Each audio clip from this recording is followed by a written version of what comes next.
YouTubenya Tribun Sumsel dan Seribu TV. Yuk, siapa yang bintang tamu kali ini? Coba saksikan langsung ya.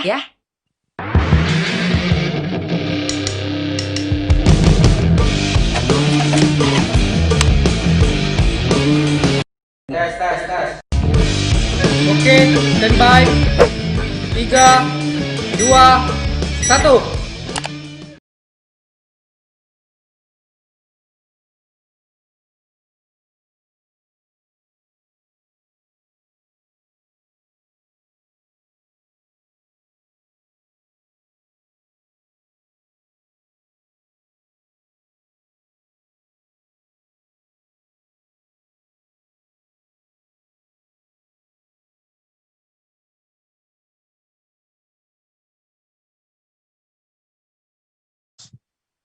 Telah hadir pada pagi hari ini Bapak Dr.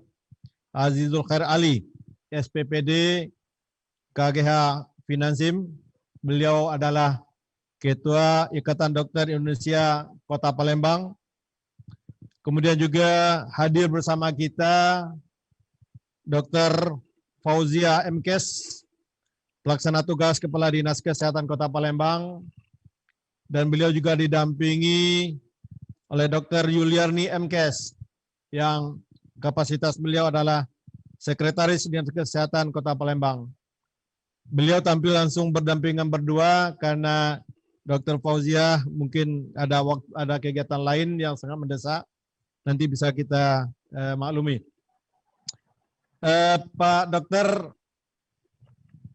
Indonesia sudah banyak dapat musibah gugurnya para dokter senior, bukan cuma senior, juga tenaga keperawatan dan lain sebagainya gitu, yang bekerja di gugus tugas COVID-19. Dan di Palembang sudah ada 2 yang ya sebenarnya kalau Tuhan berkehendak kita nggak bisa menafikan atau bisa memungkiri gitu. Namun walaupun 2 dokter senior kita ini, kita berharap jangan berjatuhan lagi dokter hanya karena COVID-19. Dan Ikatan Dokter Indonesia telah mengeluarkan ketentuan baru, menyatakan Palembang SOS, dokter senior. Kalau boleh bisa kami mendapat gambaran bagaimana betul kebijakan ini dan bahwa ini bisa efektif untuk menjaga rekan kita, sejawat kita yang sama-sama bertugas di gugus tugas maupun juga di rumah sakit. Silakan Pak Zulkhair. Baik, terima kasih Udah Salman. Assalamualaikum warahmatullahi wabarakatuh. Waalaikumsalam. Yang kami hormati Ibu Kepala Dinas bersama Ibu Sekdin Dinas Kesehatan Kota Palembang, kemudian rekan dan pemirsa semua.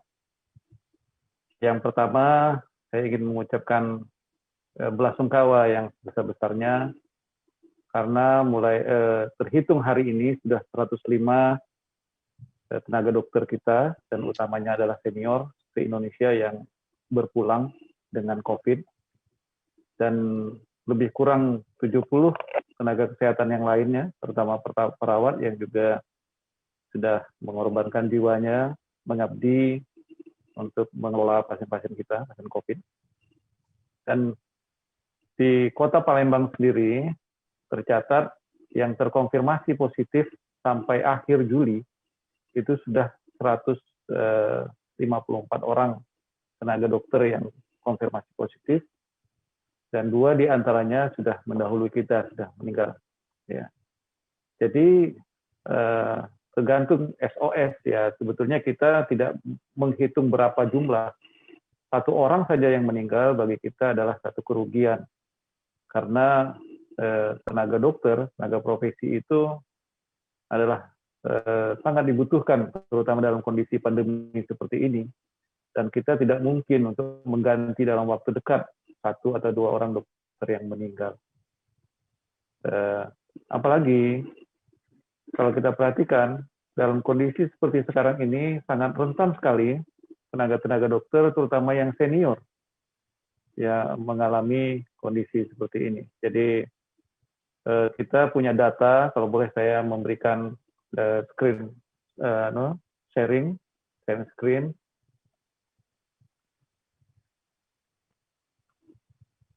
Ini adalah jumlah anggota ID Palembang sebanyak 2.227 orang, baik dokter umum, dokter spesialis, maupun dokter-dokter yang sedang menjalani pendidikan. Jumlahnya 2.270 orang. Dan per bulan Juli, dari Maret sampai Juli itu sudah positifnya 154. Sekarang mungkin bertambah menjadi hampir 200 orang. Dan 2 diantaranya meninggal, dan kebetulan yang meninggal ini adalah guru kita semua. Semua orang mengenal, dan beliau ini lintas batas, bukan hanya para dokter dan pasien yang mengenal, tapi juga karena beliau sebagai seorang kiai, Profesor Dr. Mas Agus Usman Said, beliau meninggal. Ya, jadi sangat kehilangan karena meninggalnya beliau, walaupun beliau memang, ya Pak. Halo Pak Zul. Ini ya? 2.227 hanya di Palembang? Hanya di Palembang. Dan 154 itu yang positif itu juga hanya di Palembang? Hanya di Palembang, betul. Ya, silakan. Nah, itu. Ya, jadi bagi kita kehilangan yang cukup besar, kehilangan beliau ini, dan satu orang adalah adik kelas saya, spesialis penyakit dalam. Memang kebetulan yang bersangkutan ini tidak lagi melayani pasien dan dalam keadaan sakit. Jadi kita tahu bahwa Prof. Usman Said itu begitu banyak, kami di kalangan kedokteran, asal masuk bagian kebidanan itu begitu banyak, teman-teman kita, terutama yang perempuan hijrah, yang biasanya tidak berjilbab, langsung berjilbab. Ini mungkin adalah jalan Allah untuk memberikan kemuliaan kepada beliau sebagai syahid. Gitu ya. Itu sementara itu. Baik. Udah sama. Baik Pak Zul, saya ingin mendapat penjelasan apa langkah, karena ini di bawah Dinas Kesehatan Kota Palembang. Mungkin karena Bu Dr. Fauzia akan ada kegiatan lain, mungkin saya berikan kesempatan pertama untuk Dr. Fauzia menyikapi SOS yang telah diambil langkahnya oleh Ikatan Dokter Indonesia, dan langkah-langkah preventif apa yang dilakukan sebagai Dinas Kesehatan gitu. Terima kasih Pak. Assalamualaikum warahmatullahi wabarakatuh. Waalaikumsalam warahmatullahi wabarakatuh. Kami dari Dinas Kesehatan juga mengucapkan berbelasungkawa atas telah gugurnya 100 rekan-rekan sejawat kita ya, rekan-rekan sejawat kita yang memang berjuang dalam pandemi COVID, dan kami juga berharap ini juga tidak bertambah lagi. Jadi memang kalau kita lihat dalam proses kejadian penyakit ini, penularan ini memang selain di masyarakat ya yang kita minimalisir, juga termasuk potensi penularan di fasilitas kesehatan.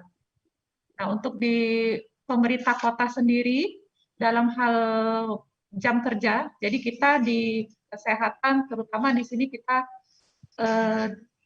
teman-teman puskes ya, teman-teman puskesmas, rumah sakit yang di bawah pemerintah kota, ini memang ada pengaturan jam kerja. Jadi mereka memang ada waktu mereka kerja, ada waktu mereka istirahat. Dan ini merupakan salah satu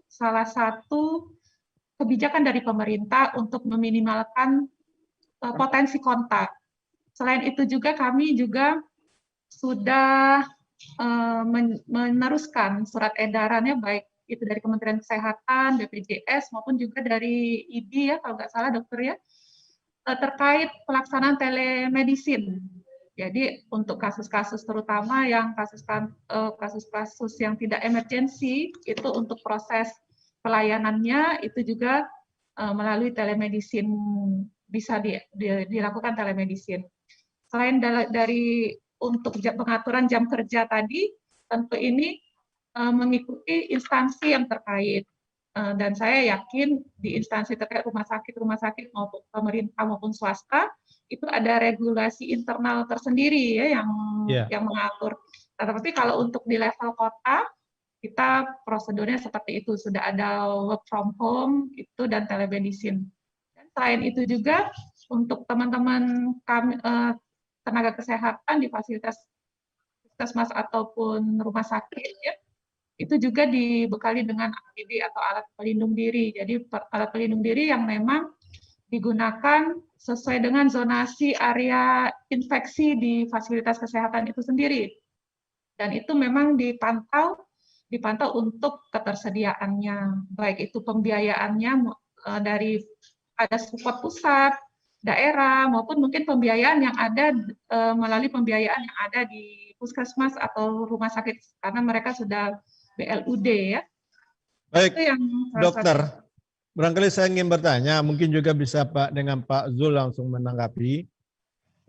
Ini bagi penonton kita atau pemirsa kita sebagai pembelajaran, apakah ruang lingkup di bawah Dinas Kesehatan itu hanya rumah sakit Bari dengan puskesmas saja, atau seluruh rumah sakit yang ada di Kota Palembang?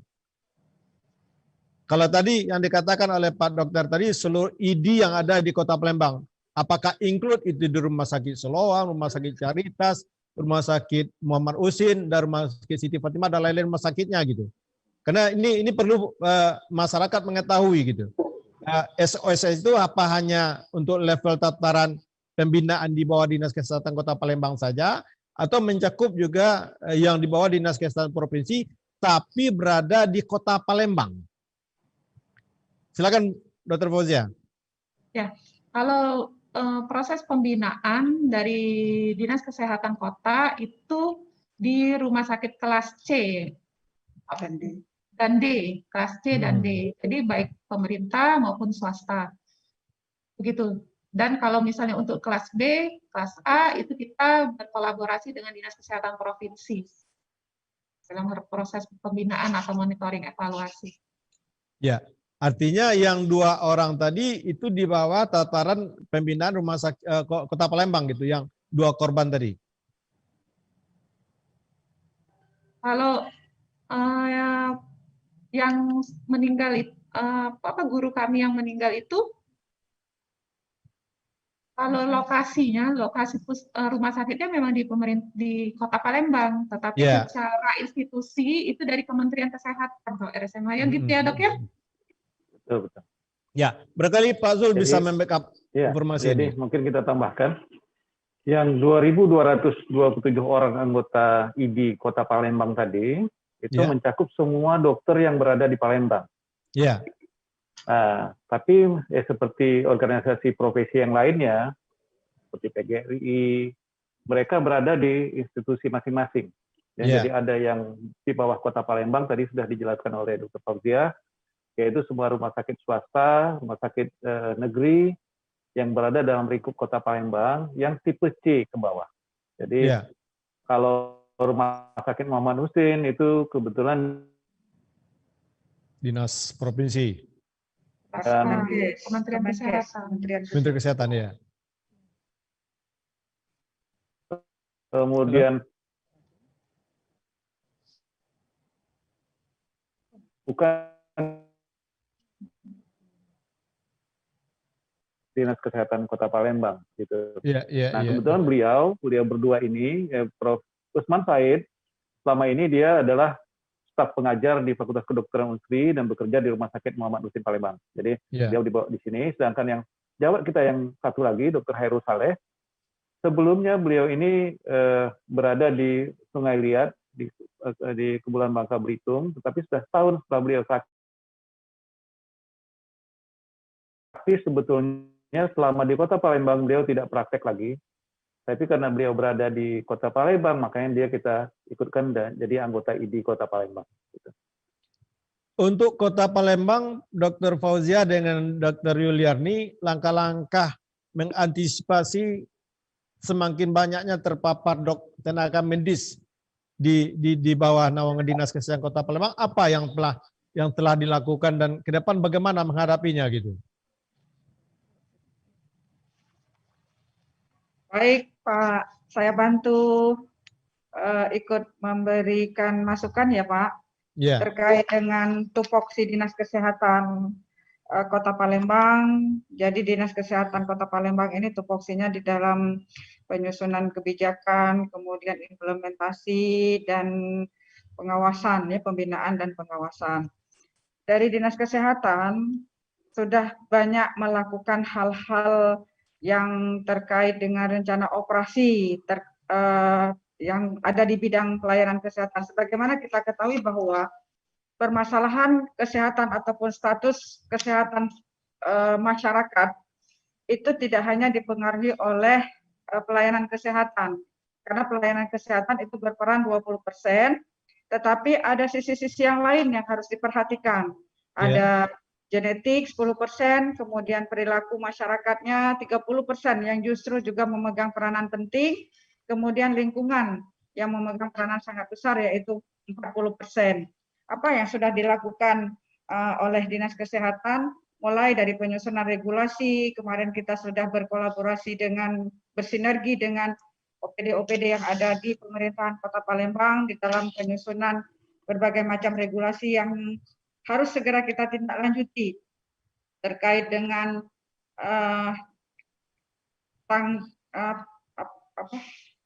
terkait dengan PSBB, kemudian terkait juga dengan ketersiapan rumah sakit. Kita kemarin sudah juga melakukan kegiatan penambahan fasilitas PCR untuk di RSUD Pari, kemudian yang menjadi tupoksi Dinas Kesehatan bersama teman-teman di Fasiankes, terutama puskesmas-puskesmas, yaitu kegiatan surveillance. Ya, ada 3 hal yang dilakukan oleh teman-teman di lapangan, yaitu tracing, testing, dan treatment.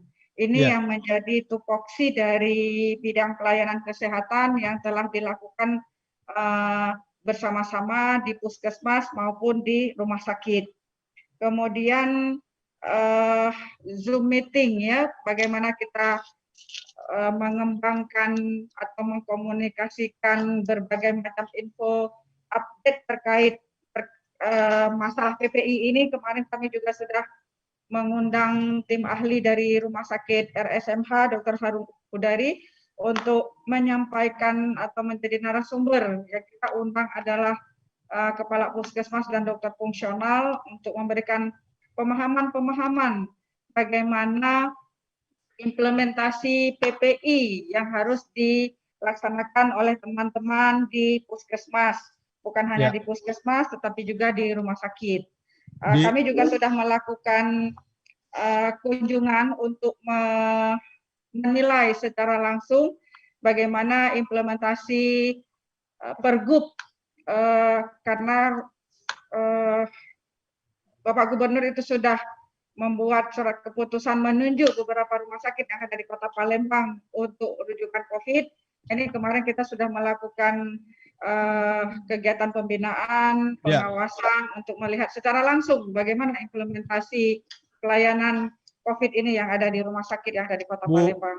Bu Dr. Yuliarni dan Dr. Fauzia, itu kan langkah-langkah yang preventif.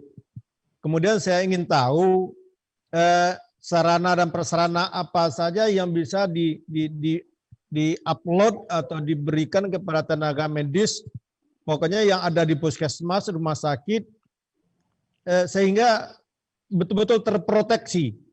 Karena masyarakat, yang namanya masyarakat datang berkunjung melakukan konsultasi kesehatan, itu juga banyak yang bandel gitu. Nah, bagaimana penerapan di puskesmas dan rumah sakit tipe C dan D tadi gitu. Saya yakin mungkin ada juga rumah sakit atau puskesmas yang justru tenaga medisnya atau tenaga keperawatannya juga sedikit agak membandel juga gitu, dengan menggunakan APD, masker, kemudian juga pelindung wajah gitu. Gimana selama ini terjadi di lapangan, Bu Dokter?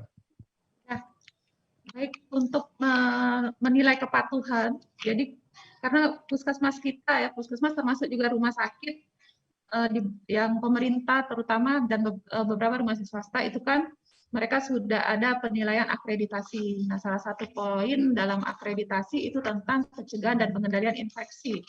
Dan untuk menilai kepatuhan itu ada instrumennya, bagaimana tingkat kepatuhan petugas dalam PPI tadi atau pencegahan dan pengendalian infeksi. Itu yang pertama. Jadi pada saat kami pada saat proses pembinaan menilai itu tadi. bagaimana penerapan PPI, bagaimana penerapan triasenya di fasilitas kesehatan, apakah sudah berjalan, terus pemilahan pasien yang berpotensi infeksi atau suspek COVID, itu apa sudah ada pemilahan. Kemudian yang kedua juga dari kita, Dinas Kesehatan kan mendapatkan juga supply dari Kementerian Kesehatan, APD ya, atau BNPB. Itu juga dalam rangka melindungi tenaga kesehatan, itu juga pada masa-masa awal, di mana pada waktu itu lagi langka ketersediaan APD, itu juga ada support kita berikan juga baik termasuk ke rumah sakit swasta pada masa awal-awal pandemi waktu itu APD. Kemudian yang selanjutnya juga pada saat kita mendapatkan informasi ada satu tenaga kesehatan di fasilitas kesehatan tersebut yang terpapar, itu juga langsung kita berikan support juga dalam hal pemeriksaan laboratorium untuk bahan habis pakainya ya, untuk akses ke pemeriksaan PCR. Siapa-siapa yang kontak, misalnya yang kontak dengan dalam rangka tracing tadi.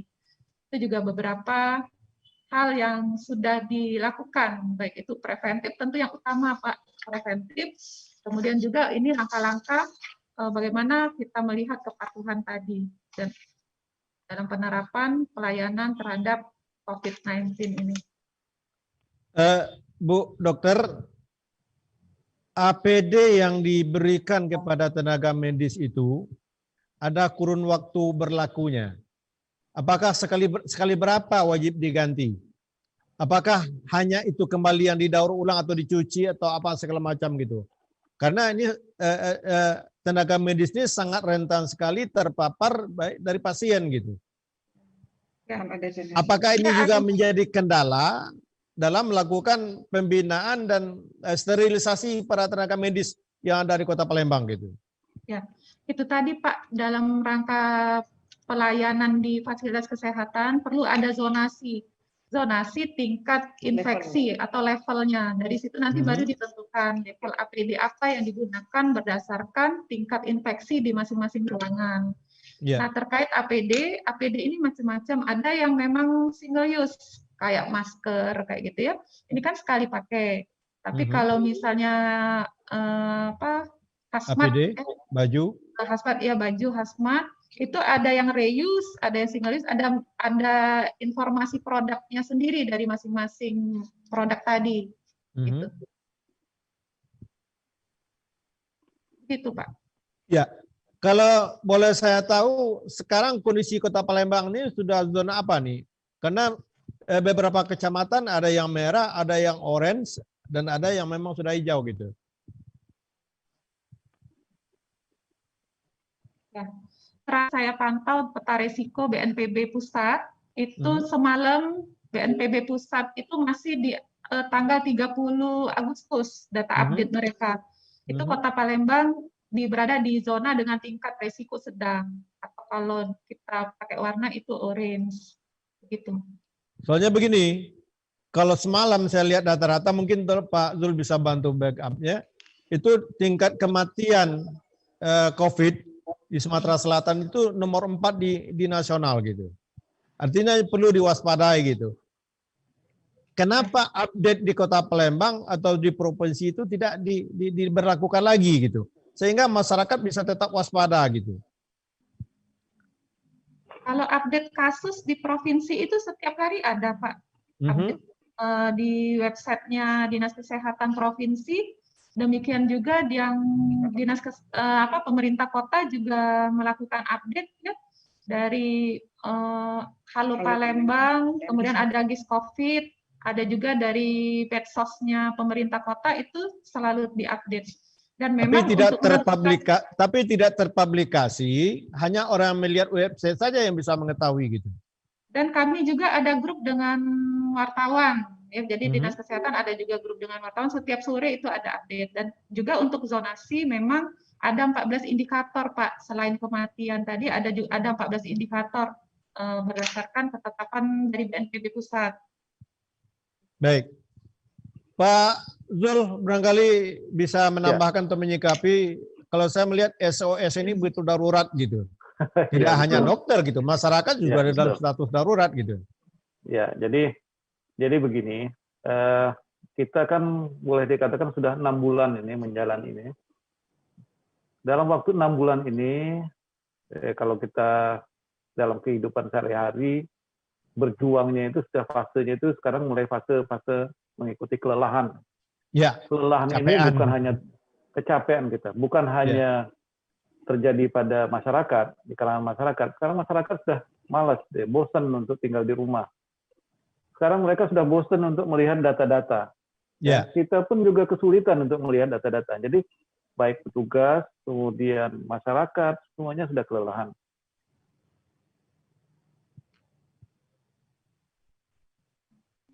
Halo? Kan dulu 3 bulan sudah selesai. Sekarang, halo? 3 bulan sudah selesai. Putus anehnya. Enggak. Ya, dan sekarang ternyata sudah 6 bulan. Jadi yang selama ini mengangan-angankan 3 bulan sudah bisa istirahat lebih tenang, tapi ternyata tidak. Untuk diketahui, udah Sarman, ya, apa yang dirasakan oleh tenaga kesehatan sekarang ini, beban mereka itu bisa meningkat 100% dibandingkan dulu. Kalau dulu kita bisa bekerja dengan nyaman, santai, tenang, masuk kantor dengan tenang. Ini pas masuk saja pintu kantor, pintu rumah sakit, kecemasan kita itu meningkat mungkin 2-3 kali lipat. Oh, saya harus pakai ini, harus pakai ini. Yang kita hadapi adalah orang seperti ini. Itu yang dikatakan kemarin oleh para ahli-ahli kejiwaan yang disebut sebagai burnout syndrome. Ya. Burnout syndrome itu bukan hanya kelelahan fisik, tetapi kelelahan mental. Ini yang kita takutkan. Beberapa rumah sakit sekarang sudah mulai sulit untuk mencari dokter. Karena para dokter-dokter, terutama dokter senior maupun dokter muda, itu sudah menarik diri. Jadi kalau yang tidak punya kewajiban, mereka lebih baik istirahat di rumah. Bahkan kita di kalangan dokter mengatakan, sekarang ini uang itu, yang namanya insentif itu nomor 6. Ya, tidak pernah kita bayar. Tapi cair enggak insentif yang 15 juta itu sebulan? Itu memang kita tidak tahu itu kebijakan rumah sakit lagi menyaringnya, dan tidak semua tenaga kesehatan yang dapat. Itu betul-betul tenaga kesehatan yang fokus kepada COVID.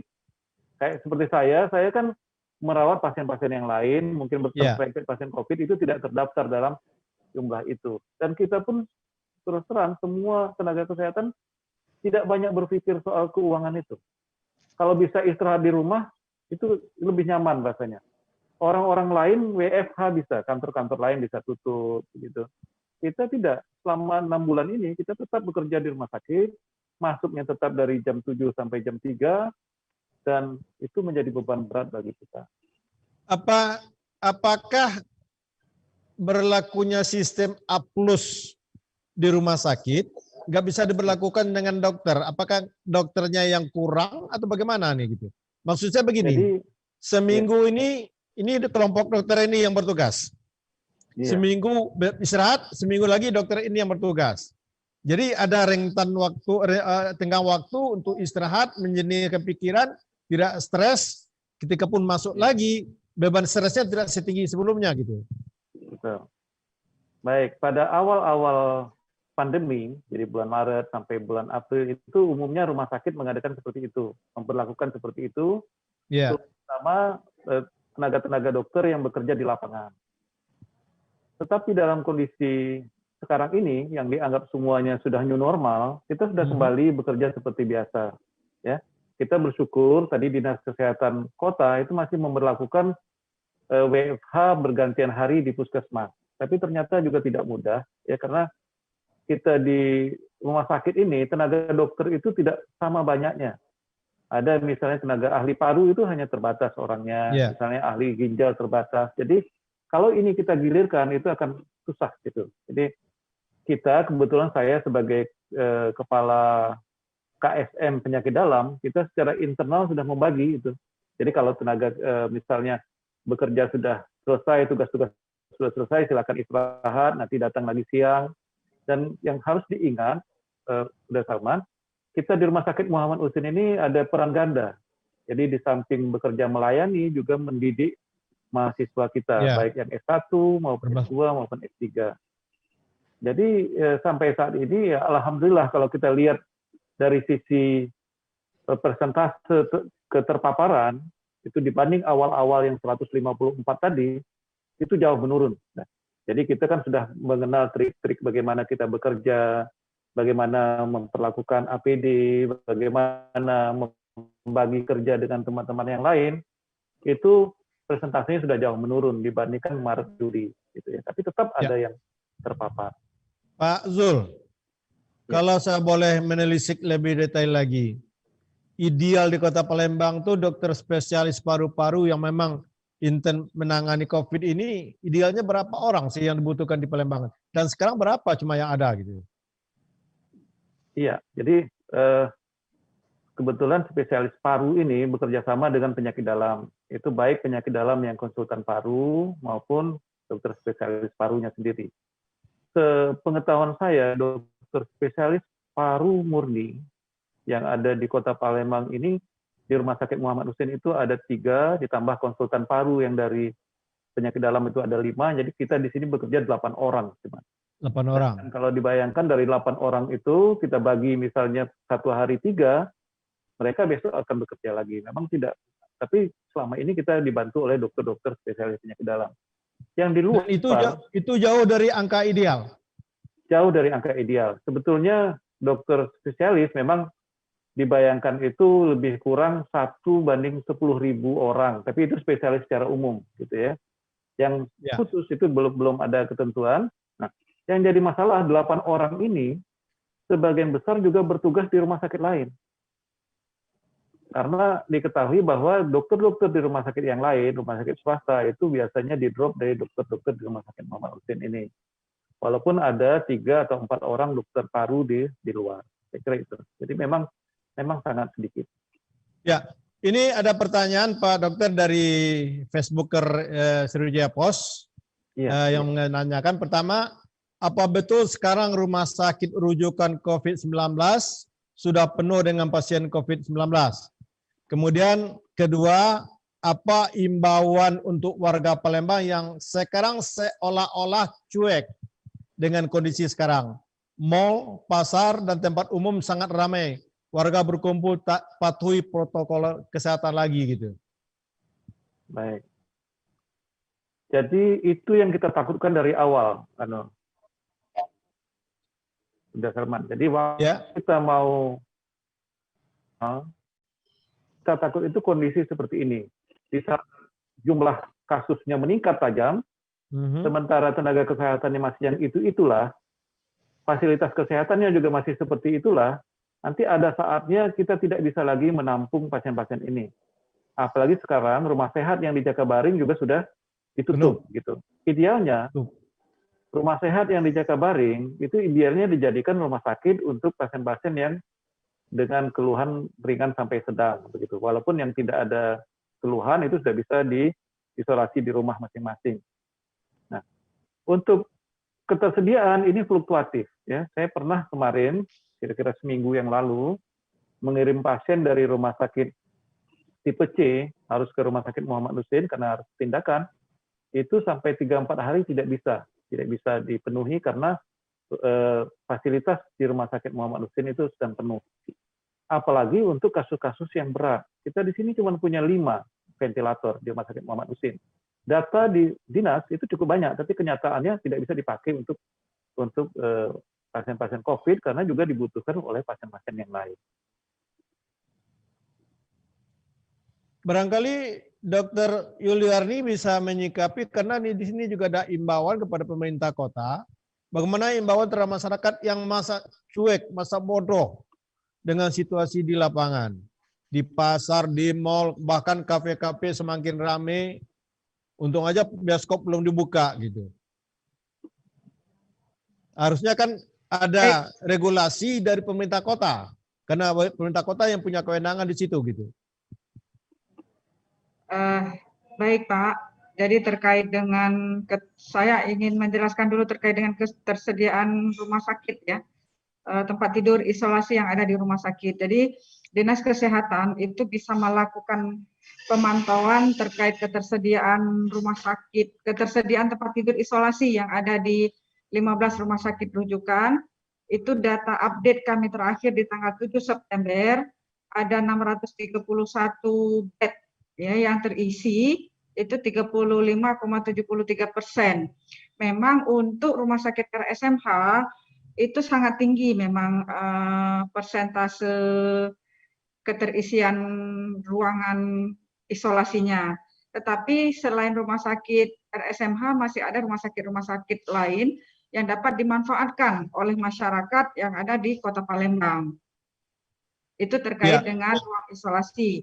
Tapi Kemudian kalau dokter mengarahkan ke rumah sakit lain yang dalam tanda kutip swasta, masyarakat juga berpikir kalau diarahkan ke rumah sakit swasta, anggaran mereka nggak ada gitu. Mereka berharap dari pemerintah rumah sakit pemerintah gitu. Terkait dengan selama masa pandemi COVID, ini kan pasien-pasien yang konfirmasi positif yang dirawat memang ada kriterianya Pak ya, yang mana yang bisa dirawat di rumah sakit ini sesuai dengan regulasi itu ditanggung oleh Kementerian Kesehatan.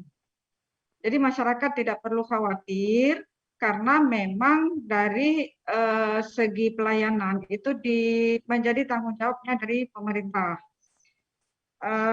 Kemudian yang terkait dengan apa yang sudah dilakukan oleh masyarakat, oleh pemerintah Kota Palembang. Hari ini ada kegiatan sosialisasi tentang perwali terkait dengan kepatuhan protokol kesehatan, dan beberapa waktu yang lalu kita juga sudah rapat membahas turunan dari Inpres terkait dengan sanksi. Bapak Gubernur sudah mengeluarkan peraturan ya nomor 37 tahun 2020, dan untuk Kota Palembang ini sudah dibahas kemarin. Nah, kita tunggu dalam waktu dekat, mudah-mudahan segera ditandatangan oleh Bapak Wali Kota. Apa kira-kira regulasi yang akan diterapkan di lapangan dengan kebijakan yang diputuskan kemarin? Kan ada tim Pak, ada tim untuk melakukan pemantauan, tim gabungan. Ini sudah ada perwalinya yang dibentuk, yang dikomandoi oleh Pol PP. Jadi mereka akan melakukan patroli gabungan yang melibatkan beberapa OPD tergantung lokasi yang akan dilakukan pemantauan. Jadi nanti akan ada sanksi. Sanksi ini bervariasi. Ada yang ringan, ada yang sifatnya himbauan, ada yang bisa juga tertulis, ada juga yang sifatnya sanksi dari segi administrasi. Nah, ini adalah upaya-upaya yang kita lakukan. Saya ingin ini masih ada pertanyaan Bu Yuliarni. Apa betul kalau hanya sakit biasa, sebaiknya tidak berobat ke rumah sakit? Lalu berobat kemana kami? Di dalam pelayanan kesehatan ini dilakukan secara berjenjang.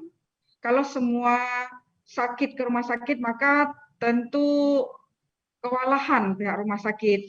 Jadi untuk pelayanan kesehatan ini dilakukan mulai dari FKTP. FKTP itu adalah fasilitas kesehatan tingkat pertama. Dalam hal ini ada puskesmas, ada klinik, ada dokter praktek mandiri. Nah, dari sini kemudian nanti akan ditindaklanjuti apakah ini bisa dilaksanakan di tata laksana di FKTP. Kalau misalnya tidak mungkin dilaksanakan di tata laksana di FKTP, baru nanti akan dilakukan proses rujukan ke rumah sakit lanjutan, misalnya rumah sakit tipe C. Kalau tidak bisa ditangani di rumah sakit tipe C, baru nanti akan dirujuk lagi ke rumah sakit tipe B. Begitu selanjutnya sampai ke rumah sakit tipe A. Prosedurnya seperti itu, Pak. Jadi masyarakat tidak perlu khawatir untuk berobat kemana, karena di Kota Palembang ada 41 puskesmas yang siap melayani masyarakat Kota Palembang di dalam kebutuhan pelayanan kesehatannya. Ya, Pak Zul, ini karena kita waktu sudah mepet, saya juga ingin nanya. Pertama, Pak Zul menambahkan apa yang ditanyakan tadi. Yang kedua, apakah ada kemungkinan pihak ID, pemerintah kota dan instansi lain mendesak ke provinsi untuk mengaktifkan kembali rumah sakit sehat itu? Kalau nggak ada desakan, ya tetap saja kita akan begini terus gitu. Silakan Pak Zul. Iya, baik, terima kasih. Jadi memang kalau kita lihat di lapangan antara apa yang kita regulasikan dengan yang terjadi di lapangan itu betul-betul tidak sama gitu, hampir Sangat bertolak mencemaskan. belakang.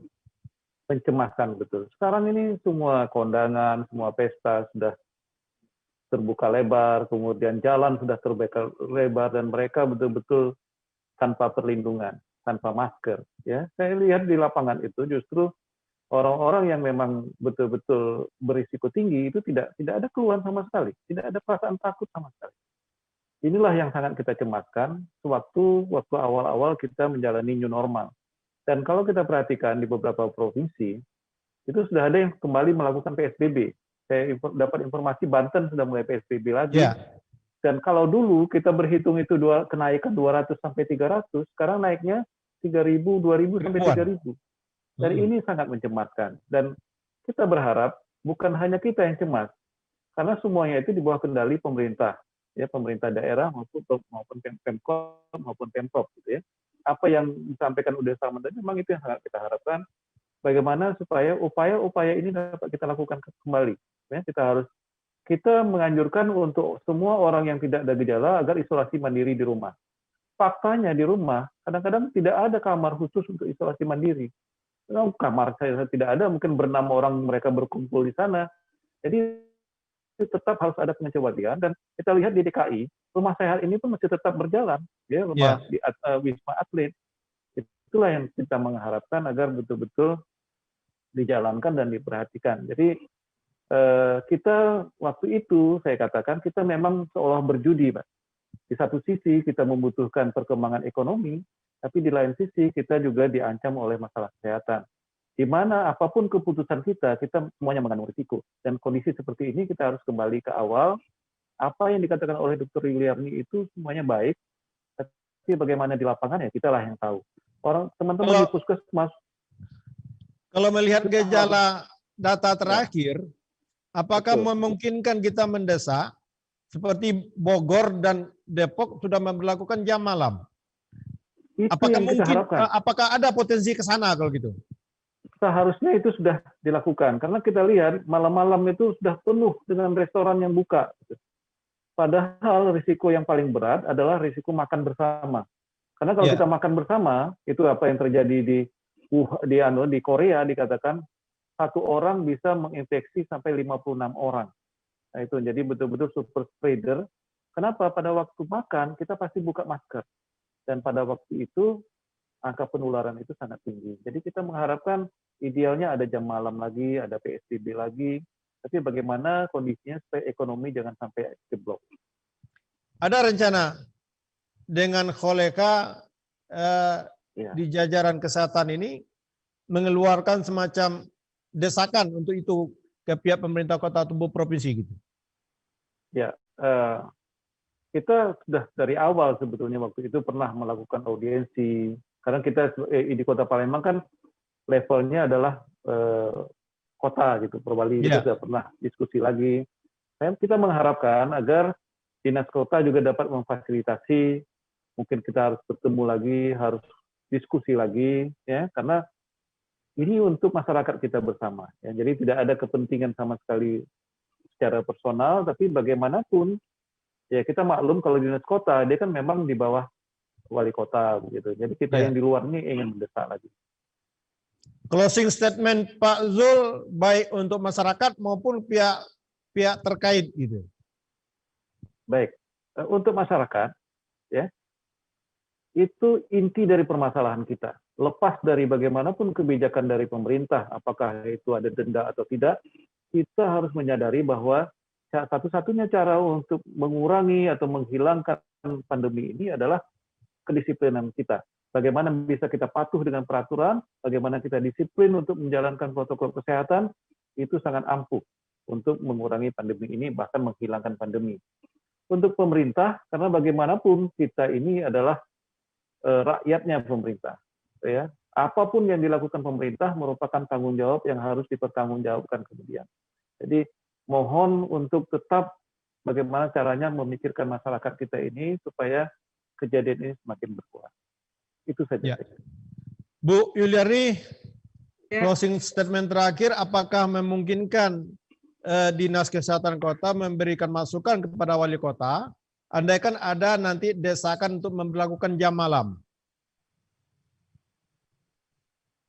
Saya ingin menyampaikan dulu Pak, dalam minggu kemarin kita sudah mulai menyusun draft perda ya, perda terkait dengan pencegahan dan penanggulangan penyakit menular. Kita mengundang pihak akademisi dalam hal ini untuk membicarakan bersama terkait bagaimana sebaiknya kebijakan pemerintah Kota Palembang dalam menyikapi permasalahan-permasalahan yang kita hadapi. Nah, ini nanti akan kita kombinasikan dengan perwali yang sudah ada, dan kami harapkan ini nanti bisa menjadi sebuah perda yang nanti akan dikeluarkan bersama anggota DPR.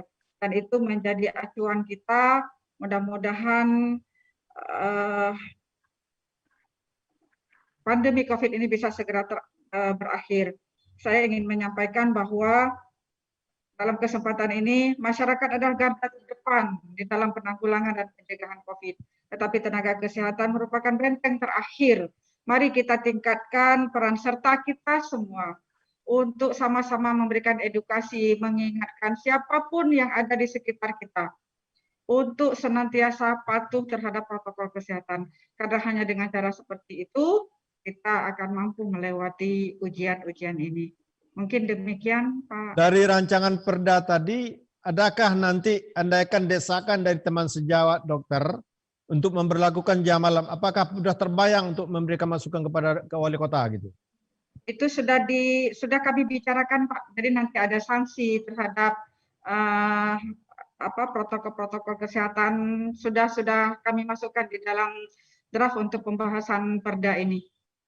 Tapi sekali lagi ini masih di dalam penyusunan dan kami sudah berkomunikasi dengan pihak akademisi di dalam penyusunan ini dan sudah juga melibatkan bagian hukum. Mudah-mudahan bisa, karena tahapan-tahapannya itu panjang untuk menyusun perda, dan kita sama-sama berharap, sama-sama berdoa semoga proses ini bisa berjalan lebih cepat lagi. Tapi saya khawatir perda ini justru disahkan pada 2022 nanti gitu. Mudah-mudahan tidak ya Pak ya. Mudah-mudahan bisa segera ya. Karena kan ini adalah bentuk upaya perlindungan dari pemerintah kepada masyarakatnya. Tanpa kerjasama semua pihak, maka mustahil kita akan bisa melewati ini.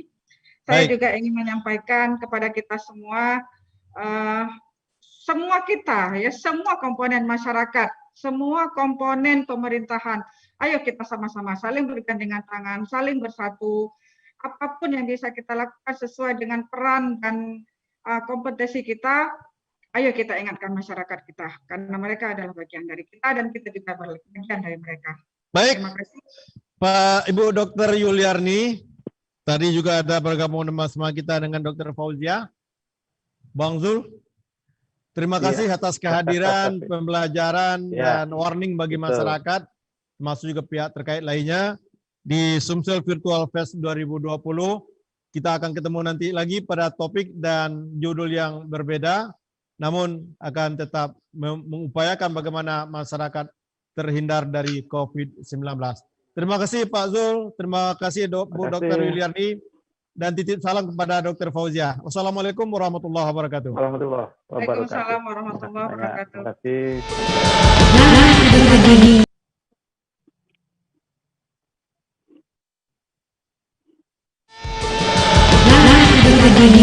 Proses live Sumsel Virtual Fest yang menghadirkan narasumber yang seru. Kita akan jumpa lagi besok. Ikuti terus acara ini, Sumsel Virtual Fest 2020 di YouTube-nya Sri Pupu TV dan Tribun Sumsel. Bye.